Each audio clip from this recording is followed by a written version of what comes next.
Welcome to the Nehemiah Entrepreneurship Community Podcast. I'm your host, Patrice Tsague.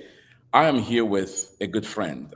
He's actually, Stephen, I've known you for about a year and a month now, And in the last several months, we've become just really fast close as we met with our wives and just got to know you guys, your journey, and just been amazing.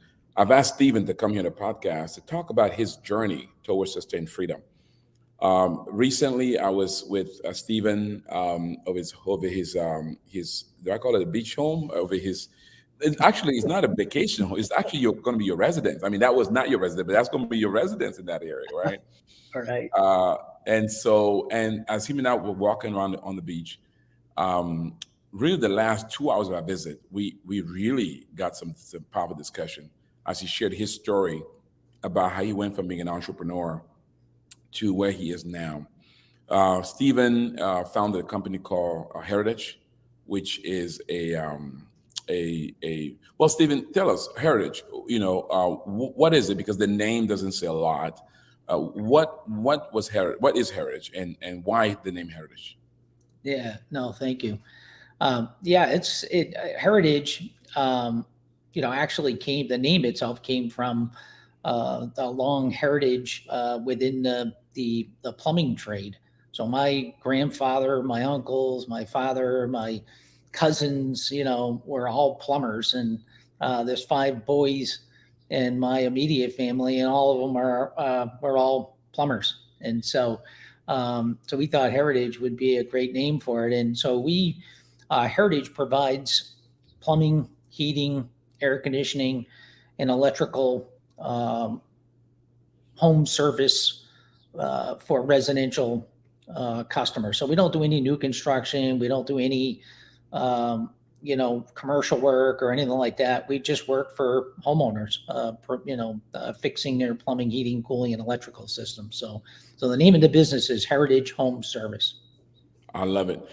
Stephen, along with his brother, was able to build Heritage Home Services to a large company, over $40 million a year in revenue. But he was able to get that business to sustainability, which you all know we define that as when the business is being ran by systems and people. So he had the right people in place, and he had systems to run the business, and which gave Stephen the freedom to be able to do what he really loved to do, which along the way he discovered a passion in Malawi. And that's where Good Soil Partner was founded. We're going to talk about that journey, how he got to that. But part of why we have Stephen here is that along the way, he also, without knowing it, the Lord just brought people to his life that guided him towards beginning to be intentional about passive income, which enabled him over time to be able to not just fulfill his call or his passion, which is Good Soul Partner, but be in a position to be extremely generous to us, and I'm sure others, and to him and his wife both, to have what we call sustained freedom. That's why he's here. Part of that is because we have a podcast coming up. I'm sorry, not a podcast. We have a forum coming up on passive income. This is part of a passive income series, and Stephen is an excellent example of an entrepreneur that was able to build his business through all the sustainability, got to succession. Him and his brother sold the business, and along the way, he also built passive income, where now he's in that next season of life where he's at what we call sustained freedom. And so if you've not yet registered for our Passive Income Forum, I want you to do that right now and today. Passive Income Forum is on September 29th. There's a link right there. You can also go to nehemiahecommunity.com, nehemiahecommunity.com. We're going to have the Benham brothers with us and many others as we talk about this journey towards passive income. Stephen is also a major donor, him and his wife both, on my project. They're what we call kings. Kings are individuals who over a 4-year period, if their giving is beyond $100,000 or more, that they have a plaque. Actually, Stephen, who knows, maybe one day there'll be a picture of you and your wife on this center that we'll put there just to show your support for our building this vision globally. Part of that is because, Nehemiah relied upon kings. The king was his investor. The king deployed the resources to go ahead and rebuild the wall. And first of all, I want to publicly say to you and your wife, Stephen, thank you so much for being one of our kings, we hope that it's going to be an ongoing journey. But Stephen, before we get into your journey, you significantly invested in Malawi. I mean, you probably are the single most significant investor. It's your pet project. You also bought a license with Nehemiah project as a part of the Malawi strategy. But above that, you have become a king with Nehemiah project. I mean, that's significant. So what led you to do that? I mean, I guess the question is, yeah, why? That's a significant commitment on your part. Yeah, well, I think there's several different things here. One, the young men and women in Malawi, for my wife and I, are something that we feel called to serve, and ways in which that we serve them currently right now is through education scholarships and through providing biblical, entrepreneurship and leadership and work ready programs, just a whole, various different types of services to help them thrive. And so the Nehemiah project seemed, for my wife and I, to be honest with you, I know its significance. However, for us, it was a no-brainer because it just aligned with the vision that we have for within Malawi and beyond, and we've benefited tremendously from the programs, and our team has, and the people that have been part of it. And so it made sense to us to invest where we believe that God will multiply what it is that we've done. So. Amen. Well, thank you so much for that. We really appreciate it. And what's also exciting is that Stephen and I are beginning a journey to talk about ways that he can bring some of the skills that he's used to build heritage to a sustainable business to help me and Nehemiah project to get on the path of sustainability. Because, Stephen, I've got 7 more years before I transition like you have. And who knows, maybe with your help, I can get there in 5 years. We'll see how good Stephen is. We'll see what happens in the next few years. First, I got to convince him to come on board, and then we'll see what happens there. But what has enabled Stephen to do all of it, to invest in Malawi, to invest in the Nehemiah project, for him and his wife both to be in a position now where they're what we call sustained freedom. They can invest their time, talents, and treasure in the things that matter most to God and to them. That's what we're talking about. Stephen, let's go back a little bit. So you were able to build a sustainable business called Good Heritage. So let's first talk about, I know that we have another podcast where we talked about the business. And so I don't want to be redundant, but real quick, how'd you start Heritage, and what was the key in getting it to be sustainability? Sure. I think, we started the business, myself and 2 brothers actually started it. We I think I told the story, we were all working for an uncle at the time, and we started to gain some vision for business and to possibly start something a little bit different within the trades. And but he wasn't all that receptive to change and so on. So when we went in and said, yeah, well, we see this, and we'd like to get me a little more involved, and it didn't take long for him to just say, I think it's best for you guys to go out and kind of do something on your own. And so very shortly and quickly, we found ourselves unemployed, and we started a business. And so we had a vision, for performing sort of the same style work that we had already been doing, that we were comfortable with, that we felt like we had experience in, and so on. So, but we had no capital, we had no business plan, we had nothing. We just started and went out there and drove around in my 1984 Chevy Cavalier and knocked on doors of contractors, and finally had one that said yes. And we took that money that we got from there and invested it into more job materials that we got from other contractors, and grew that, started growing that business. And then over time, we realized that the new construction business was very difficult because you had a lot of non-business owner contractors. I mean, I say non-business minded, or I think that's probably a better word, non-business minded contractors, where they didn't understand how to operate a business, but yet you were solely relying on them to get paid and to be able to charge the right price for your job and so on. And we quickly learned that the contracting business was not for us. And we went and attended a seminar, a webinar one time that talked about doing home service work for homeowners, where you could go in and serve these customers and really be able to operate a business where you can account for all your costs. You can come up with great service processes to serve customers well. And so we started that, and we actually went out to a contractor out in the California area at the time, and we went to a big 2 or 3 day event that he had that was called Seeing is Believing.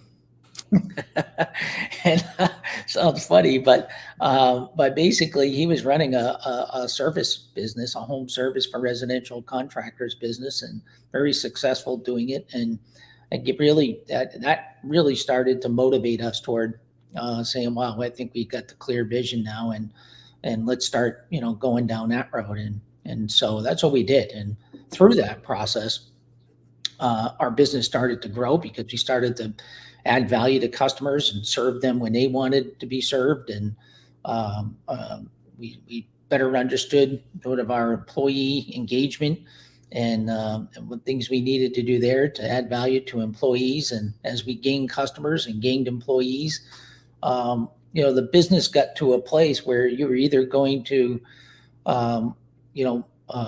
it was sustainable, so it was a sustainable business, but it required us in there every day doing all the hands-on work that was necessary in order to operate it. And we finally attended a seminar one time that was called Work In or Work On.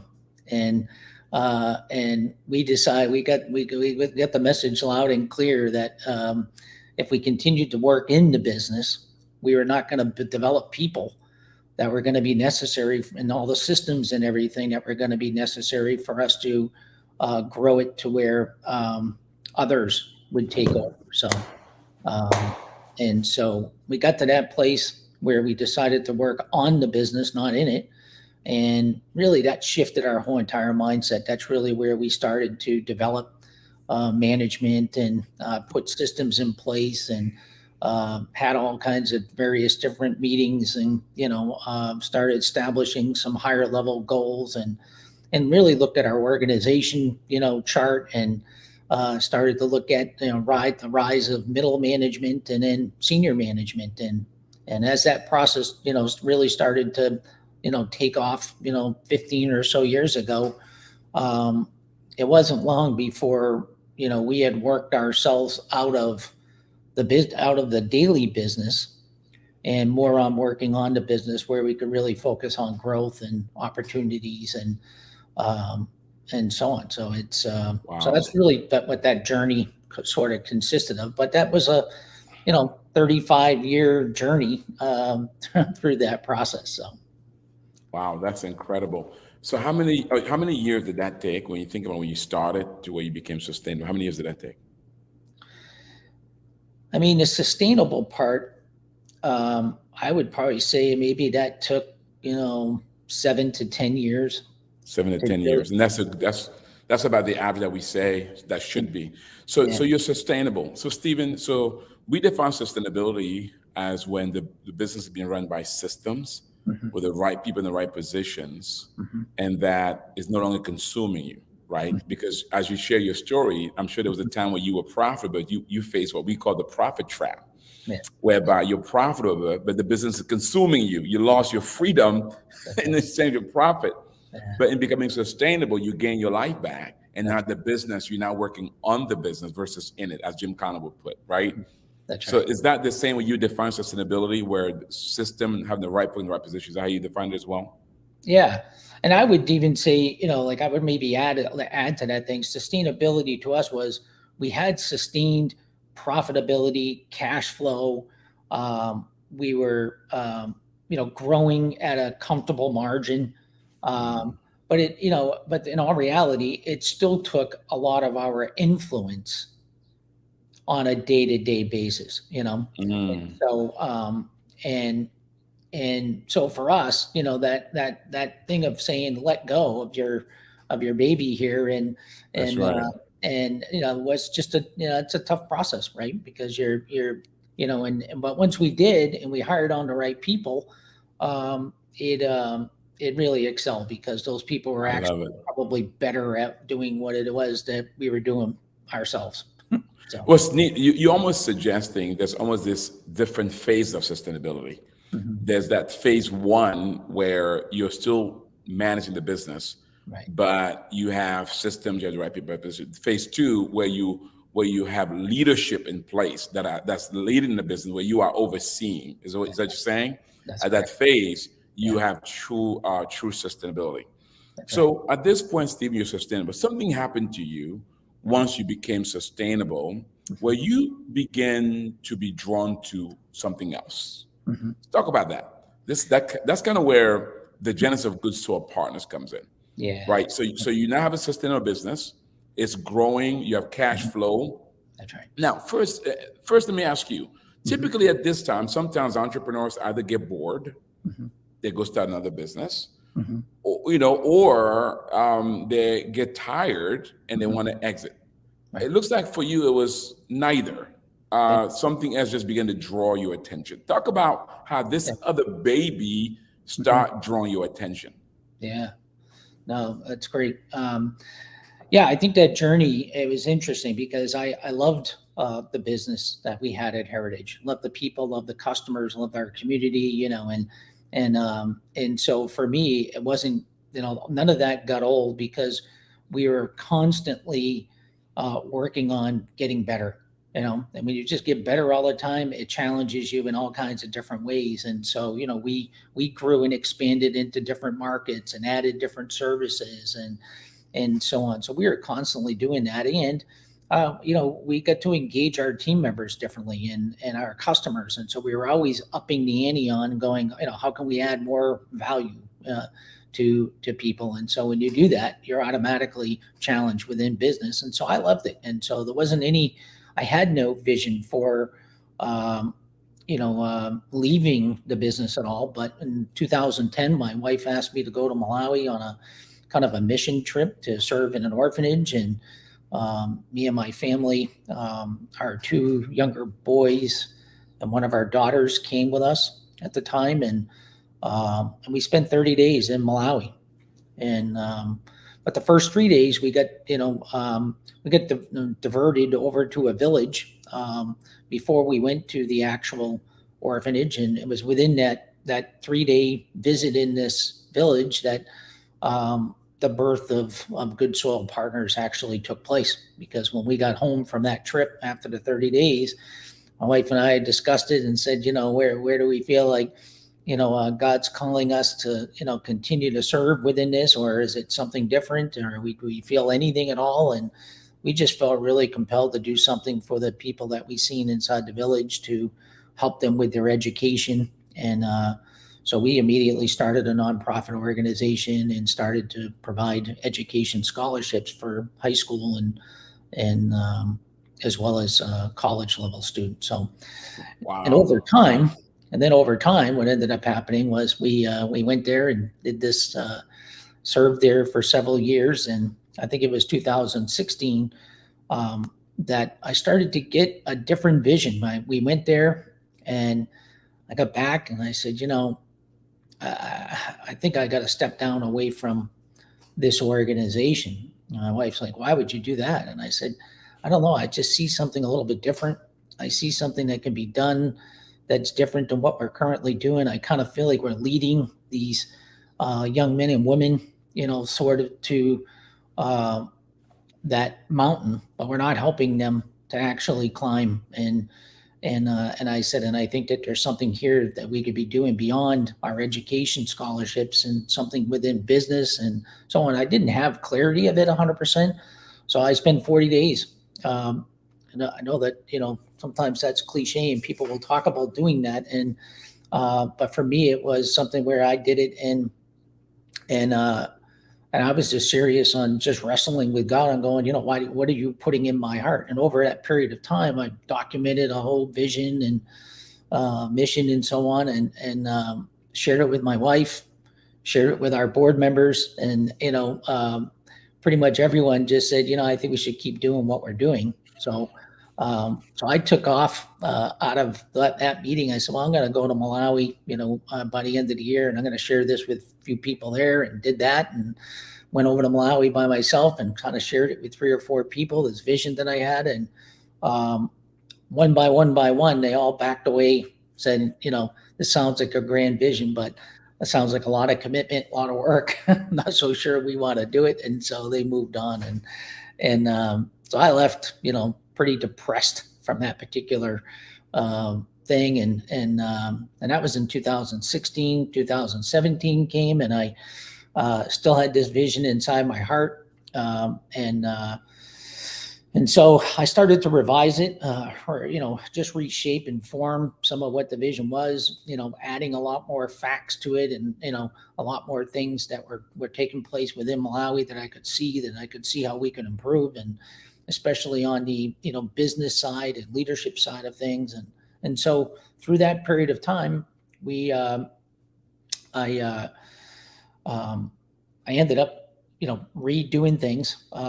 And at the same time, I went to my brother and said to him, I'm really feeling called to doing more here in Malawi. And so I don't know what this means, other than the fact that I love heritage. I love the work. I love the people. I love everything about it. But I'm really feeling called to doing something here. And at the time, he just said, go and do it. I mean, this business is God's. And, if he wants to send you away and to go do this work over in Malawi, well, that's just an extension of the business. And so let's just continue forth and do what we do, and we'll do that. And so, wow. Yeah. Steve, that is the power of having the right kind of partner, right? Your brother, and that right kind of partnership, what he was doing. But then he told you, he said, you can keep getting a salary.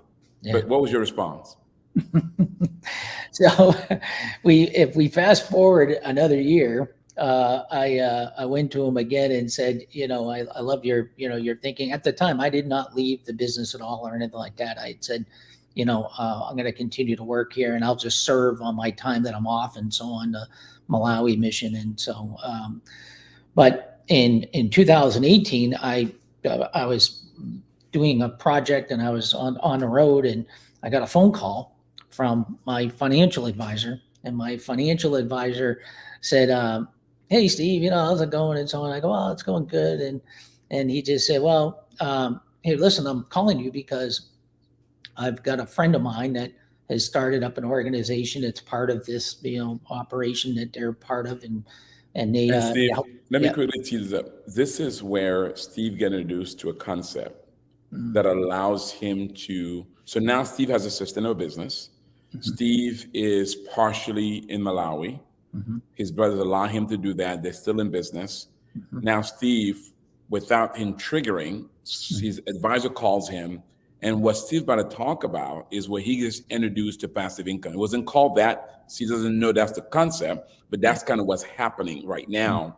And you're going to see how this conversation teased Steve up, because what Steve doesn't realize is that his heart is being moved more and more to Malawi, to the point where it's actually going to not hurt his lifestyle, but at least he's going to make some decisions that he's going to be earning less because of this passion. But what Steve is about to talk about is a foundation that Steve then put in place with his financial advisor to really help him propel something that would help him down the line. So Steve, go ahead. Yeah, so this financial advisor is a fellow Christian brother, and so he just said, so what's going on in your life? And I said, well, here's my thing. As I'm dealing with, I'm going to work every day, and I got my my nose to the grindstone here, and I'm focused on work and so on. But I've got this calling that continues to bring me forth into these thoughts and so on within Malawi, and I'd really like to be able to step into that further. And that's when he said, hey, I've got a friend of mine that just works with clients just like you in helping you to build this pathway to freedom.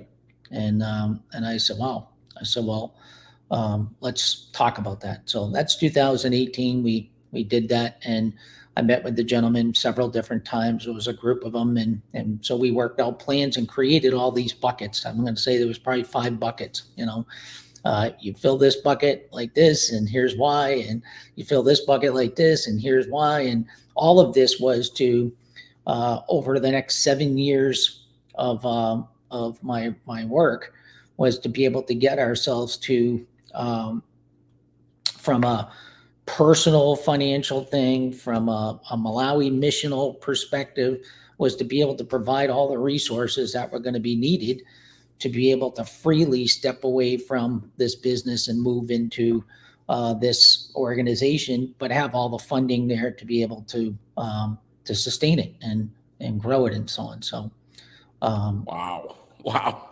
well, We're yeah. talking to Steve Cartier. We're talking about his journey towards sustained freedom, where he truly have been able to now enjoy the freedom to do what he really wants to do, which is to serve and worship the Lord through his talents and treasure. Not because he didn't do it through his business. He was building a kingdom company. He was serving his employees, his customers in the name of the Lord Jesus Christ. But along the way, something tugged at his heart. This thing about Good Soul Partner, a way to serve outside of what he customarily did, which is in his core business. And it wasn't about driven monetarily. It was just about playing that role of service. And Steve then began a journey without realizing towards not only making his way more to that, but also building sustained freedom. So Steve, you begin to build these buckets, which is really your path to sustained freedom. But then you move more fully into Good Soul Partners, and you have another conversation with your brother. Go on. So it was in 2020, actually. Our business, because it was a home service business, we never closed down. We never did that. Matter of fact, our business, we made an early decision back in April of 2020 where we said, we're not cutting back, and we're not cutting back at all. We're going to double down and go more. And so we increased our marketing budget. We put all of our efforts into hiring even more people and so on. And so we just looked at it and said, let's take this thing and not become victims of an event like this, but actually, try to get out of the other end of it thriving. And so that worked. And so we started growing the business tremendously, actually, in 2020. And but by September, I had been wrestling now, for the better part of a year.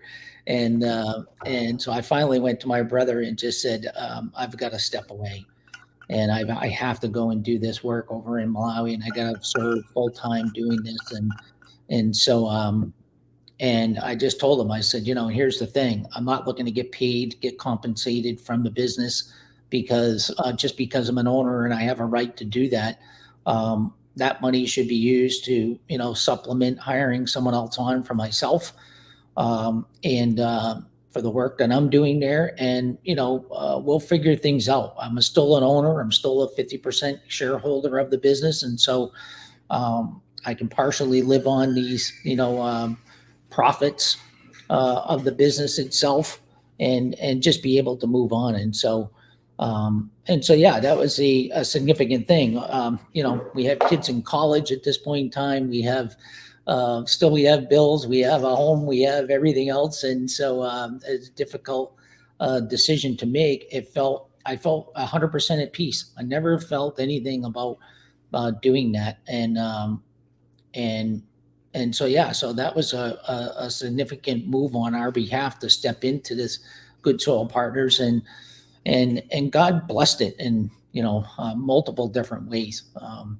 At that point in time, we didn't have a great team in Malawi. We were kind of struggling with team members there, and but God opened up doors for hiring on some new staff, and I got to pour myself into developing them, and so it was a good time. It was a Wow. great transition.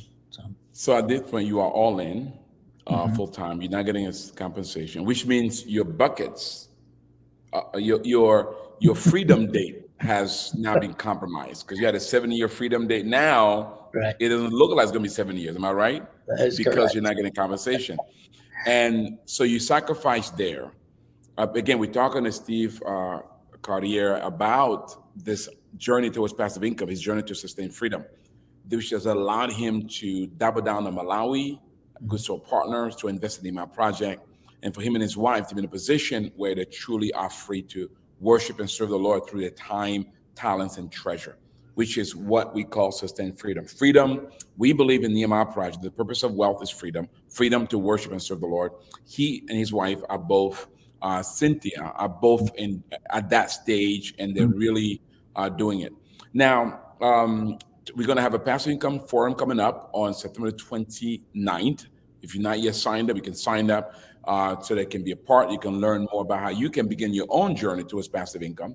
If you want to know about Good Soul Partners, go to goodsoulpartners.org, goodsoulpartners.org. This is the organization that Stephen and his wife founded that has drew him out of his first baby, drew him out. And now he does it on a full-time basis. And hopefully soon, Nehemiah will have him partially. Steve, I was just thinking, when you talked about you give that plan to your team, and then the Malawi team that said no, I was like, don't bet against Steve, ever. Don't bet against Steve, ever. Look at what God has done.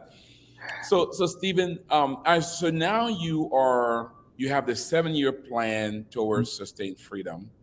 You are full time with Good Soul Partners and just volunteering your time, pouring your money in. That's right. Your sustained freedom plans seem to be at risk. Yeah. You got kids in college. You've got all of this, and but will you ever? I asked you that question last week.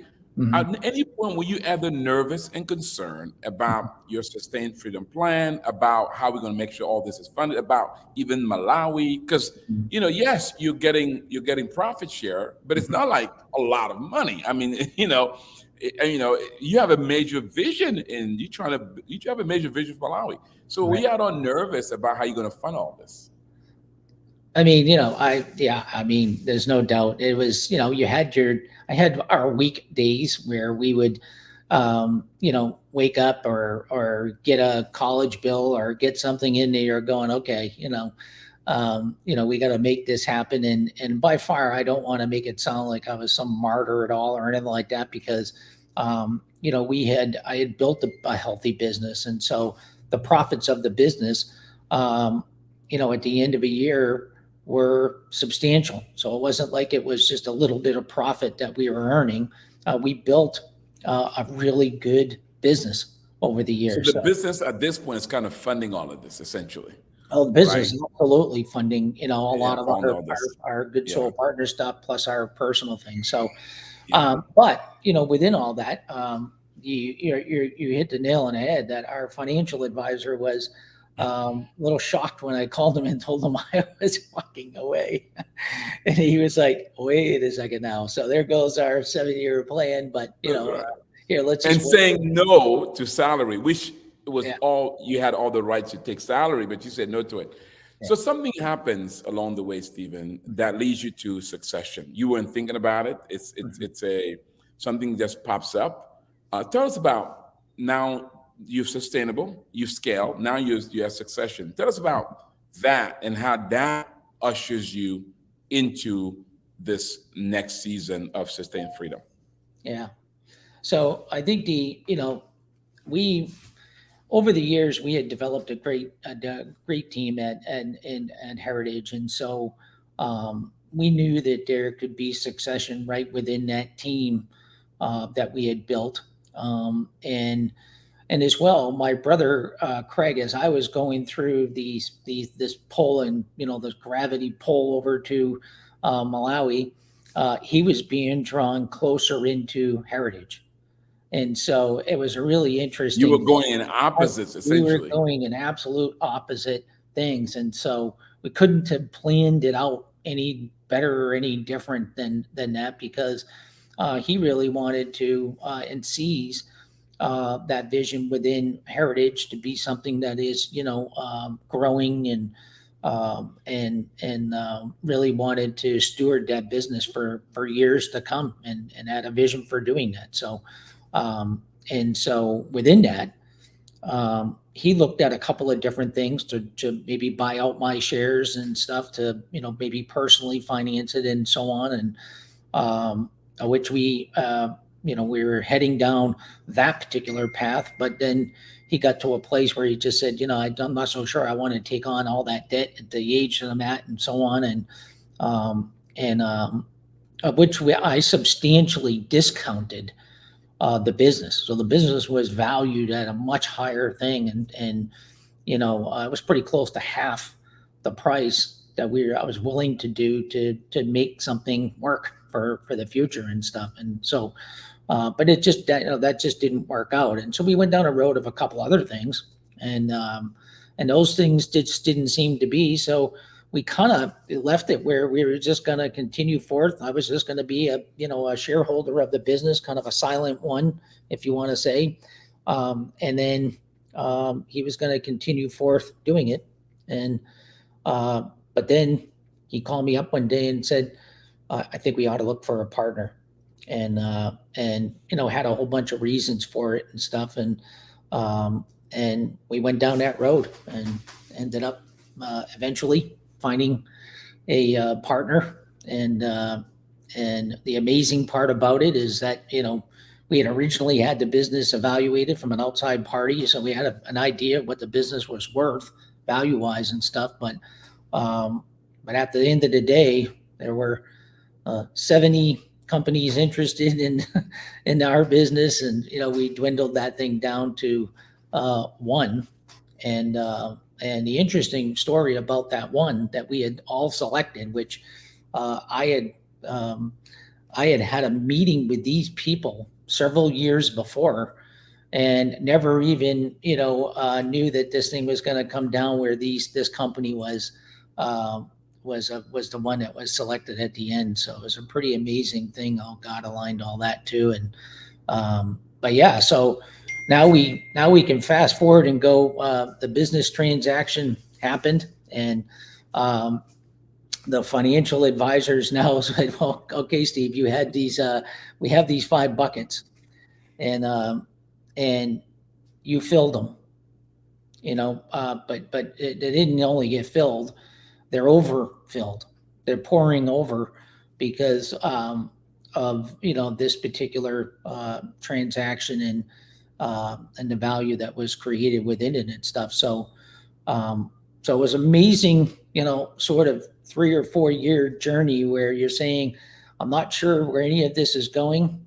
I don't have any clue. I just know that operating a good business that does good for people and does good for customers and employees and so on, and is run profitably, and you have sustainability built within it, that business is a tremendous value out in the marketplace.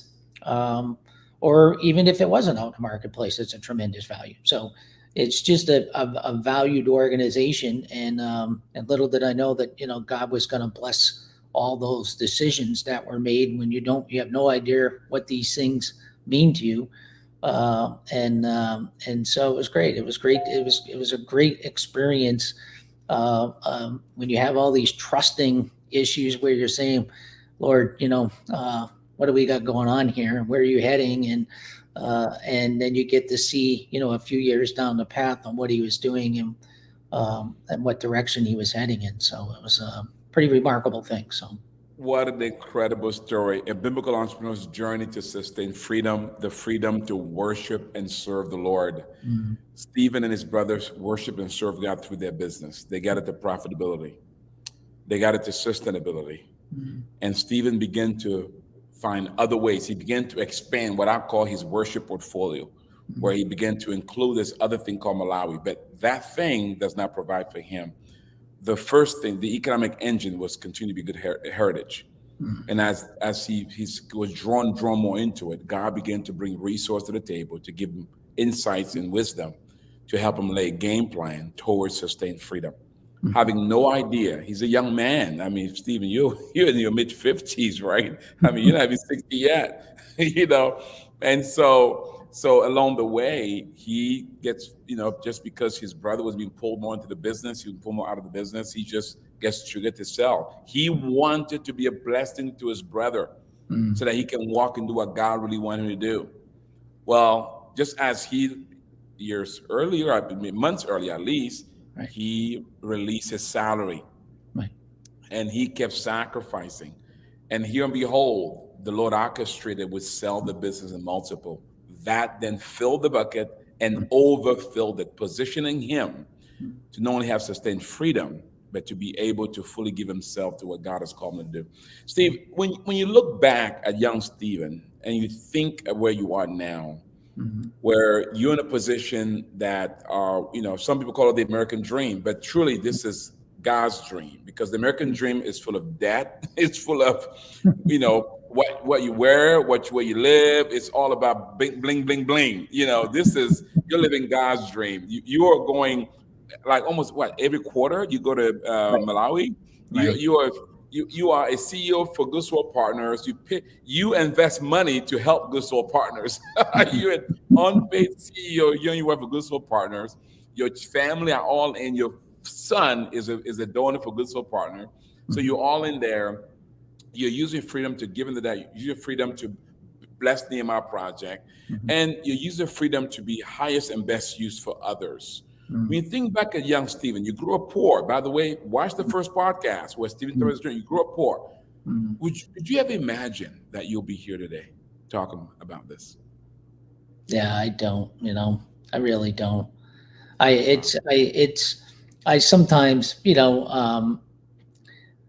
it's not like I spend a lot of time in reflection on that, but when I do, I'm always amazed that I think back to this time when I was in high school, and I can remember this vivid thought when I was in high school. I remember thinking to myself, what am I going to do with my life? And because the teacher at the time was talking about all kinds of career paths and just opportunities and stuff, and trying to expand our minds and our thoughts. And I remember sitting there saying, I'm not so sure what good can come out of this. And I really, just because I not only was I poor, but I made a lot of poor decisions as a young man. And I wouldn't even say I was all that nice of a person. And so for God to uh, transform my life, um, it's remarkable. It's unbelievable. Like, I look at it now and I go, I would have never thought this is where I would be.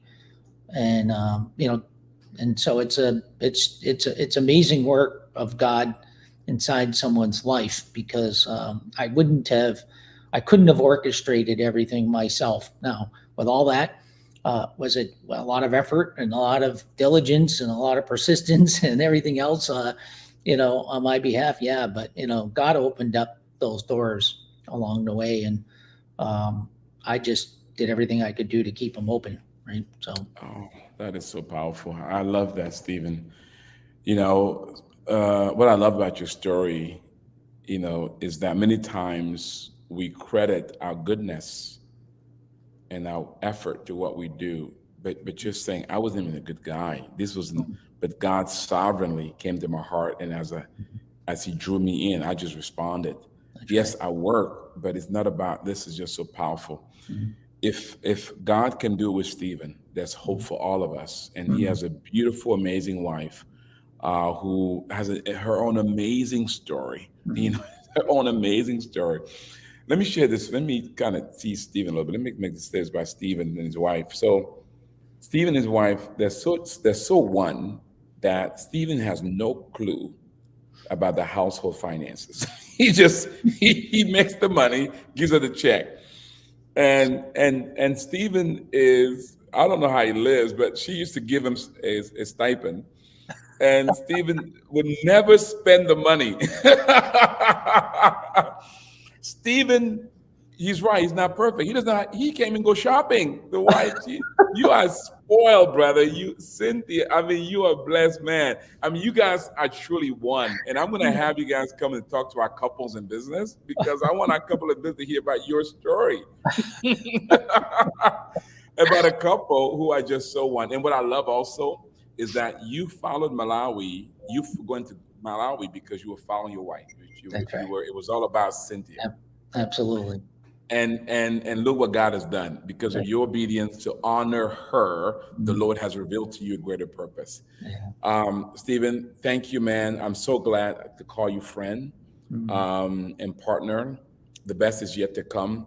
Stephen, don't leave yet because I want to give you to give some advice to our viewers and listeners. We've been talking to Stephen Chartier about an entrepreneur journey to sustain freedom. Stephen has built a kingdom company, sold it, and along the way he began a passive income journey, and now he's accomplished it. But what Stephen is doing, he's investing himself in the country of Malawi. He's invested himself in the Nehemiah project, and him and his wife both. They've adopted. Lord, how many kids have you guys adopted? Four in total. Four, and some of them grown kids, right? I mean, so we not good soil is just one thing. They are a philanthropic family, really, and not when they had money. What's interesting is that your children, they grew up just like basic, right? Because you spend all your money in helping all these kids. What an amazing story. Well, thank you so much. So listen, if you enjoy this podcast, I want you to share it. Share with others. Look at the earlier podcasts. So just go to our website, Google Stephen Chartier, and you'll find the other podcasts. I'll give the background as to how Stephen grew up, his journey, and then you tie this to it. You can see what God has done. Listen, if you want to know about Good Soil Partners, our team put the Good Soil Partner website up because Good Soil is Stephen baby. It is hard. He's God has called them to transform the country of Malawi.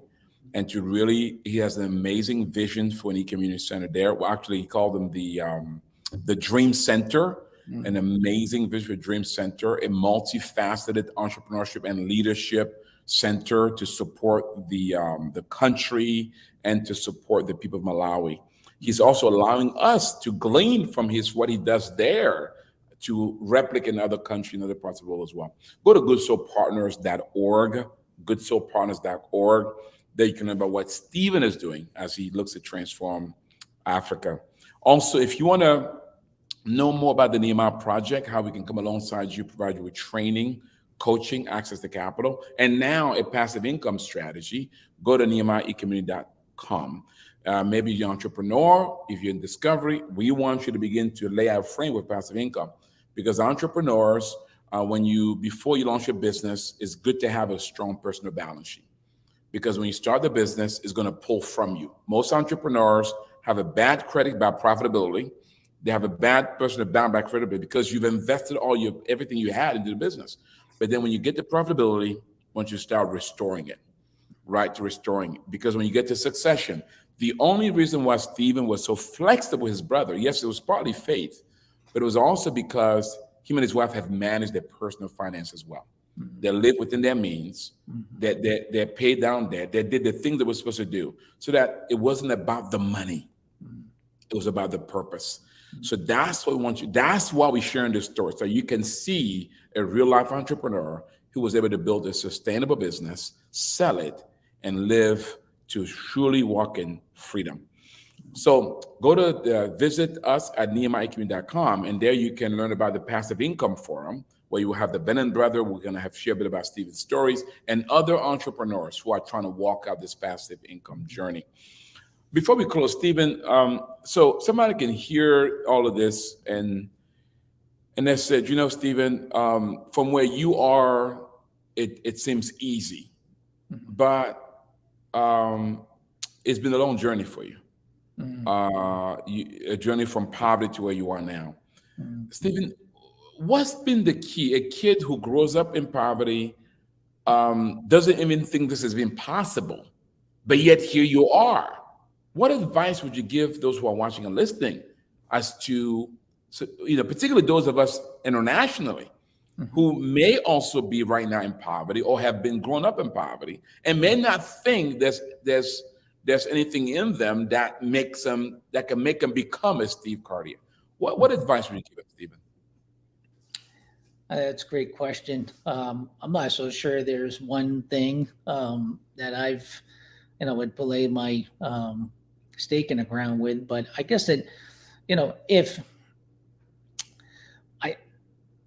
there's always a long range vision, right, for things, but then I think it's getting up every single day and doing what it is that you ought to do, and I think that I as a young man, I always had that in me and it stayed with me. I could have these visions for something that were grander. I could have a vision of maybe someday I'll own a house. Maybe someday I'll be able to buy a new car or whatever. Maybe someday we can, help others out and yet it what happens is that we get caught up in doing those things, but we actually never accomplish the day-to-day things that we ought to be doing and to get there. And so, and I think that at some level, that's where God probably provided me that giftedness as saying, I can have a lofty vision, but it's what I gotta work through the trenches every day and work diligently toward those higher goals. And I think that, God blessed me in some ways with that level of focus. I didn't have 1,000 side hustle businesses that I was trying to operate at the same time. And I wasn't trying to do this and trying to do that. I wasn't trying to become a real estate investor, plus running a business, plus doing this and plus doing that. I just, we just stayed focused on going, God gave us this craft. And so what do we have to do this with excellence? And I think that's where, and I can remember having that as a kid. It's just saying, wow, I know I'd like to be here, but today I got to get up and do this. And by doing that, I just think that it provided sort of that motivation over time that drew into a passion, right? Because you started to get successful and you started to look at things and go, wow, you know what, like staying focused can really help you do that. So that is incredible. You made me think of the book, This One Thing I Do, the one thing. You kept doing the one thing, kept doing the one thing. And over time, look what God has done. Listen, great advice. What's the one thing for you as you guys are watching and listening? Do that one thing every day. What Stephen made me also think about is the fact that, now Stephen is free to worship the Lord with his time, talents, and trade without constraints, right? Without constraint. But think about it. He said that he got up every day to work. Work is worship, avodah. He got every day and he worshiped God with his work. He's worshiped God with his labor. And as he did, over time, God positioned him with the wealth and resources to truly worship God in all his dimension without the constraint of having to tie his time around income generation activities. Not that he doesn't do that, but he doesn't have to do that. He can make his decision based on calling and passion, and the income just follow. What a great advice. Rich, I tell you, Stephen, thank you so much. Listen, I hope you enjoyed our podcast. If you've not yet signed up, sign up today for the Passive Income Forum on September the 29th. Passive Income Forum for the 29th. Also, you go to visit our website, look at Stephen's name, watch the earlier podcast where he talks about his journey from poverty. Combine it with this, you'll get the full story. Stephen, thank you so much. Thank you, Patrice. Listen, let me pray for you guys. May the Lord bless you. May the Lord enable you to steward those talents that are under his care, under your care, to steward them in such a way that one day you can hear those wonderful words, well done, good and faithful servant. You've been faithful over a few things. Guess what? He'll not make you rule over much. God bless you. Stephen, thank you again. Team, thank you so much. Thank you.